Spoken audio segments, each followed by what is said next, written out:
Tänään 29.6.2025 tämä poikanen on juuri lähtenyt pesästä ensimmäistä ja samalla viimeistä kertaa. Maailmalle lähtö on peruuttamaton. Paluuta pesän lämpöön ei ole. Tai no, tapahtuuhan tuo sitten tulevina vuosina, kun on oman poikueen hankinnan aika. Joskus myös ihminen hyvän tahtoisuudessaan nostelee näitä poikasia takaisin pesään. Tällainen, vaikkakin hyvää tarkoittava toiminta, on koko lailla turhaa. Lajin tunnistamisessa näin maastopoikasvaiheessa on tämänkin lajin kohdalla omat vaikeutensa. Poikaseksi tämän tunnistaa helposti pyllerömäisen olemuksen, lyhyen pyrstön ja etenkin käytöksen perusteella. Nyt poikanen saa seurakseen sisaruksensa, toisen samasta pesueesta kotoisin olevan palleron. Sisaruksia tällä poikasella on luultavasti 6. Eikä tällaisia täyssisaruksia lisää enää tulekaan, poikasen vanhemmat kun eivät enää seuraavana vuonna pesi keskenään. Voi kuitenkin olla niinkin, etteivät nämä samassa pesässä kasvaneetkaan ole biologisia täyssisaruksia. Tämä johtuu tälle lajille ominaisista parinmuodostustavoista ja reviirien olemuksesta. Lajin koiraat ovat taipuvaisia moniavioisuuteen ja lajin reviirit voivat olla hyvinkin lähekkäin, joten naaraan osalta vahinkoparitteluja sattuu tällä lajilla usein.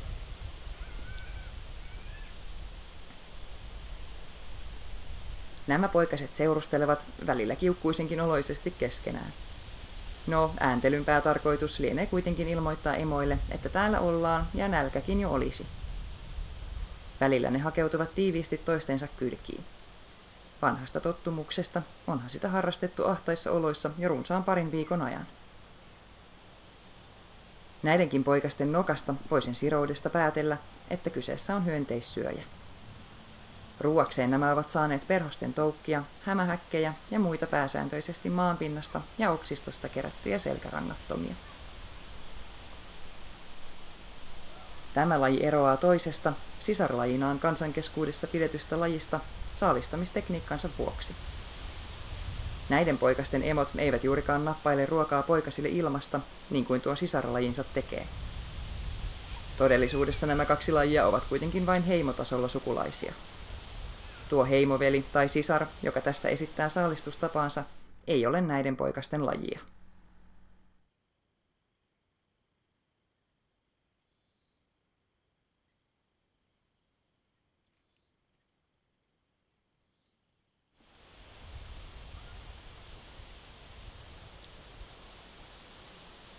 Tätä tässä söpöilevää lajia tavataan Suomessa lähes kaikkialla. Vain pohjoisin Lappi on toistaiseksi harvemmin asuttu tämän lajin osalta. Pohjoissaamen kielessä on kuitenkin tällekin linnulle nimi. Kirjelivkar. Ilmastonmuutos saattaa tuon pesimätilanteen muuttaa pohjoisenkin osalta. Toistaiseksi nämä, kuten melkein kaikki muutkin hyönteissyöjät, viettävät talvensa muualla. Nämä videon pyllerötkin lähtevät trooppiseen Afrikkaan muutaman kuukauden päästä. Joskus tosin tämäkin laji on havaittu Suomessa talvikuukausina. Pisimpään tämän lajin edustaja oli ihmeteltävänä Helsingissä tammikuussa 2008 muutaman päivän ajan.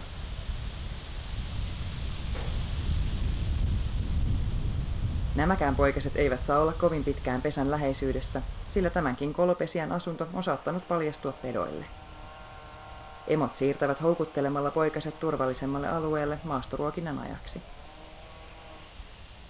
Jos katsojalle ei vielä ole valjennut näiden poikasten laji, niin kannattaa kiinnittää huomiota noihin siipien vaaleampiin osiin, jotka ovat kutakuinkin samanlaiset kuin aikuisilla linnuilla. Varmin tapa tunnistaa nämäkin maastopoikaset on tarkkailla niitä huomaamattomasti kauempaa, jolloin emolinnut tulevat niitä ruokkimaan. Ruokintapuuhiin tuleva aikuinen tunnistautuu sitten jo lintukirjan kuvien perusteella. Ainakin kun katsoo esimerkiksi linnun tieteellisen nimen Fixedula hypoleuca kohdalta. Ja jos kirja on jo kovin antiikkinen tai ainakin 100 vuotta vanha, niin siitä tämä laji selviää katsomalla mustankirjavan paarmalinnun kohdalta. Nyt voimmekin hetkisen aikaa kuunnella poikasten keskustelua moottorisahan säestyksellä. Jos ei maastopoikasten laji tästä vielä aukene, lopussa emo näyttäytyy ja lajikin selviää.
Tässä emo vihdoin saapuu ruokkimaan poikasta.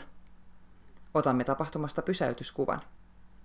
Ruokkijaksi paljastuu Kirjo-Sieppo koiras. Kirjo-Sieppo pesi usein pihoissa ja puutarhoissa, kuten tälläkin videolla. Pesä oli talitiaiselle tarkoitetussa pöntössä.